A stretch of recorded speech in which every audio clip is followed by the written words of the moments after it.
আসসালামু আলাইকুম। সবাই নিশ্চয়ই ভালো আছেন। আলহামদুলিল্লাহ আল্লাহর অশেষ রহমতে আমরাও সবাই ভালো আছি। নতুন আরেকটা আমার ব্যস্ত দিনের গল্প নিয়ে চলে আসলাম। আশা করছি আজকের ব্লগটা আপনাদের কাছে ভালো লাগবে। ব্যস্ততার কারণে প্রতিদিনের তো তেমন ভিডিও ধরা হয়নি। তাই ২ দিনের ছোট, ছোট কিছু ভিডিও ক্লিপ নিয়ে আজকের ব্লগটা আমি আপনাদের সঙ্গে শেয়ার করব। এটা ছিল বুধবার। আমার ছেলেদের কোচিংয়ের একটু সামনেই এই বেকারিটা নতুন হয়েছে। নতুন হওয়ার কারণে এখানের খাবারগুলো অনেক ভালো। আমার কাছে অনেক ফ্রেশ মনে হয়েছিল। আরও একদিন নিয়েছিলাম এখান থেকে বার্গার বন। আর আজকেও বার্গার বন নিতে এসেছি। আমাদের বরিশালে ফকিরচান বেকারি এবং চকের পোলে কয়েকটা দোকান আছে, সেখান থেকেই বার্গার বন নেওয়া হয়, তবে সেটা বেশ দূর হয়ে যায়। কাছাকাছি হওয়াতে এখান থেকেই এখন নিয়ে নিই। বেকারিটা খুবই ছোট, তবে খাবার মান ভালো। যে কদিন এসেছি দাঁড়িয়ে থাকতে হয়েছে অনেক সময়, অনেক ভিড় থাকে। আর খাবার ভালো যেখানে সেখানেই তো সবাই যায় কেনাকাটা করতে। তো এরপর বাসায় এসে ছেলেকে নাস্তা দিয়েছি। আর এটা ছিল শুক্রবার। শুক্রবার সকাল থেকে আজকে অনেক ব্যস্ত। আর যেদিন আমার কাজের চাপ থাকে বেশি সেদিন আমি মাংস নামাই। কারণ আমার কাছে মনে হয় মাংস নামাতে আর কি মাংস রান্না করতে বেশি একটা সময় লাগে না। তো আজকে গরুর মাংস নামিয়েছি আর লাউ ভাজি করব। এই রাইস কুকারটা শুধু কোরবানির সময়ই ব্যবহার করা হয়। এছাড়া এটা ব্যবহার করা হয় না। আর ইলেকট্রনিক্সের যেকোনো জিনিস ব্যবহার না করে যদি অনেকদিন তুলে রাখা হয় তাহলে নষ্ট হয়ে যায়।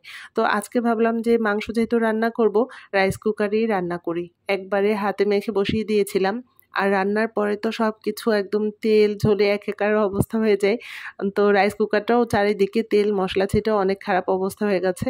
তো এরপরে আমি লাউ ভাজি করেছি ডিম দিয়ে, আর আজকে ডাল রান্না করেছি, ভাত রান্নাও হয়ে গেছে, আর গরুর মাংস রান্না করেছি। ক্যাবিনেটের ভিতরে যে কীটনাশক ওষুধটা দেওয়া হয়েছিল তারপরে তো ২-৩ দিন ওইভাবেই ছিল। আর বৃহস্পতিবার ক্যাবিনেটটা আবার খুব ভালোভাবে পরিষ্কার করে মুছে নিয়েছি ভেজা কাপড় দিয়ে।